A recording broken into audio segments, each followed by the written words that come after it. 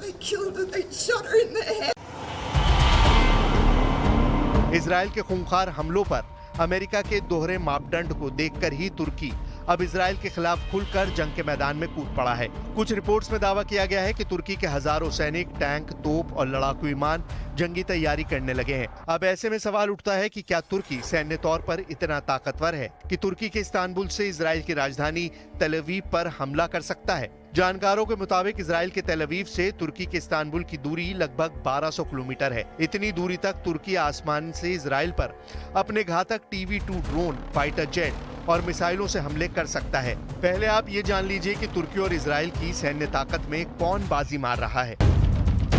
Global fire power 2023 की report के मुताबिक 145 देशों की सैन्य रैंकिंग की सूची में तुर्की 11वें स्थान पर है। वहीं इजराइल इस सूची में 18वें नंबर पर है, यानी तुर्की यहां इजराइल पर भारी साबित हो रहा है। तुर्की के कुल सैनिकों की संख्या 7,75,000 है। इसमें 2 लाख रिजर्व सैनिक भी शामिल हैं। वहीं इजराइल के कुल सैनिकों की संख्या 6,46,000 है। इसमें रिजर्व सैनिकों की संख्या 4,65,000 है। तुर्की की सेना में कुल टैंकों की संख्या 2,229 है। वहीं इजरायली सेना में टैंकों की संख्या 2,200 है। तुर्की की सेना में कुल आर्मर्ड व्हीकल की संख्या 1,12,476 है। वहीं इजरायली सेना में आर्मर्ड व्हीकल की संख्या 56,290 है।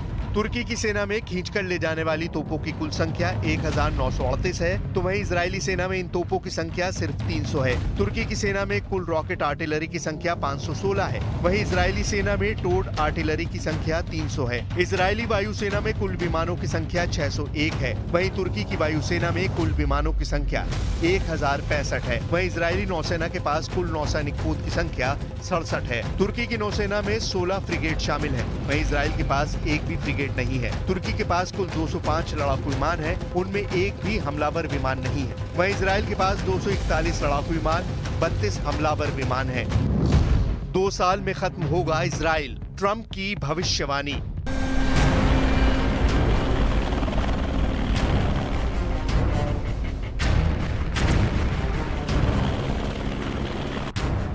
आंकड़ों को देखकर साफ कहा जा सकता है कि इजराइल की तुलना में तुर्की सैन्य लिहाज से जरा भी कमजोर नहीं है। इस वक्त तुर्की मिस्र, ईरान, लेबनान और सीरिया जैसे देशों को एकजुट करने में लगा है। उधर रूस के राष्ट्रपति पुतिन और तुर्की के राष्ट्रपति अर्दोआन गाजा, लेबनान और सीरिया पर हो रहे इजरायली हमलों को लेकर कई गुप्त प्लान बना चुके हैं। दावा तो यहाँ तक किया गया है कि नेटो के कई देशों को पुतिन ने अपनी तरफ मिला लिया है। पुतिन के इस मिशन को पूरा करने में तुर्की का भी बड़ा हाथ माना जा रहा है। नेटो देश होने के बावजूद तुर्की के संबंध रूस से जबरदस्त हैं। यही वजह है कि तुर्की रूस के इशारे पर इजराइल को गंभीर चेतावनी देने लगा है। 41,000 के करीब अब तक फिलिस्तीनी मारे जा चुके हैं। आप इसी से अंदाजा लगा सकते हैं कि इस वक्त अमेरिका में राष्ट्रपति चुनाव में गजा युद्ध और पूरे मिडिल ईस्ट को लेकर पूर्व राष्ट्रपति डोनाल्ड ट्रंप और वर्तमान में अमेरिका की उपराष्ट्रपति कमला हैरिस के बीच भयंकर जुबानी जंग चल रही है। ट्रंप ने तो 2 टूक कह दिया है। कमला हैरिस इजराइल से नफरत करती हैं और अगर कमला हैरिस राष्ट्रपति का चुनाव जीत गई तो 2 साल में इजराइल का वजूद खत्म हो जाएगा। पब्लिक डिबेट में ट्रंप का ये हैरान करने वाला बयान इजराइल के लिए गंभीर खतरे की घंटी है। But when she mentions about Israel, all of a sudden she hates Israel. She wouldn't even meet with Netanyahu when he went to Congress to make a very important speech. She refused to be there because she was at a sorority party of hers. She wanted to go to the sorority party. She hates Israel. If she's president, I believe that Israel will not exist within 2 years from now. And I've been pretty good at predictions, and I hope I'm wrong about that one. She hates Israel.